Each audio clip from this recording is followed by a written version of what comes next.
মস্তিষ্ক খেয়ে ফেলে এমন অ্যামিবার সংক্রমণে ভারতে মাত্র 1 মাসের ব্যবধানে একের পর এক মৃত্যু আতঙ্ক ছড়াচ্ছে। দক্ষিণ ভারতের কেরালায় ফের হানা দিয়েছে ব্রেন ইটিং অ্যামিবা। সরকারি তথ্য অনুযায়ী চলতি বছরের 14 সেপ্টেম্বর পর্যন্ত 67 জন এই অ্যামিবার সংক্রমণে আক্রান্ত হয়েছেন এবং এদের মধ্যে 18 জনের মৃত্যু হয়েছে। মালপ্পুরম জেলার 56 বছর বয়সী শোভনা ও 45 বছরের রথীশ মারা গেছেন একই রোগে।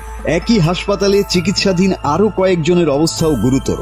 সংক্রমণ ধরা পড়ার সঙ্গে সঙ্গে অনেক সময় চিকিৎসা শুরু করা গেলেও রোগীকে বাঁচানো সম্ভব হচ্ছে না বলে উদ্বেগ প্রকাশ করেছেন স্বাস্থ্য কর্তৃপক্ষ।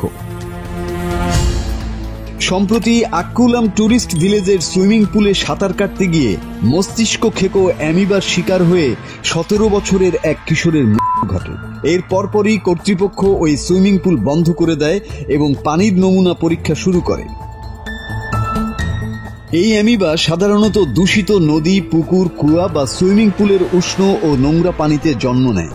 নাক বা মুখ দিয়ে পানি ঢুকলে এটি সরাসরি মস্তিষ্কে প্রবেশ করে, তারপর কোষ ধ্বংস করে দেয়, যা দ্রুত কোমা এবং মৃত্যুর কারণ হয়। রোগীদের মধ্যে প্রাথমিকভাবে জ্বর, মাথা ব্যথা, বমি এবং মাথা ঘোরার মতো লক্ষণ দেখা যায়। বিশেষজ্ঞরা জানিয়েছেন এই রোগ বিশ্বজুড়ে বিরল হলেও দক্ষিণ ভারতের আর্দ্র আবহাওয়া এবং জলাশয়ের কারণে কেরালায় সংক্রমণের আশঙ্কা সবচেয়ে বেশি। কেরালা সরকার বর্তমানে ইন্টিগ্রেটেড ডিজিজ সার্ভিলেন্স প্রোগ্রামের মাধ্যমে নিয়মিত তথ্য প্রকাশ করছে। পরিসংখ্যান অনুযায়ী আক্রান্তদের মধ্যে শিশু ও কিশোরদের সংখ্যা বেশি, কারণ তারা অসতর্কভাবে ঘোলা জলে বেশি সময় কাটায়। চিকিৎসকরা বলছেন সাধারণ ভাইরাস বা ব্যাকটেরিয়ার মতো নয় এই অ্যামিবা। শরীরের রোগ প্রতিরোধ ব্যবস্থা প্রায় কোনো প্রতিরোধ করতে পারে না, তাই সচেতনতাই একমাত্র বিকল্প।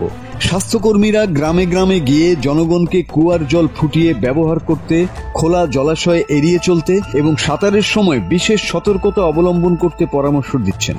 বিশেষজ্ঞরা বলছেন বিশ্বজুড়ে এই রোগ খুবই বিরল, কিন্তু দক্ষিণ ভারতের আর্দ্র আবহাওয়া, অগভীর জলাশয় এবং বাড়তে থাকা সুইমিং পুল সংস্কৃতির কারণে কেরালায় এই সংক্রমণের আশঙ্কা সবচেয়ে বেশি। মাসুদ হাসান, বাংলা টিভি।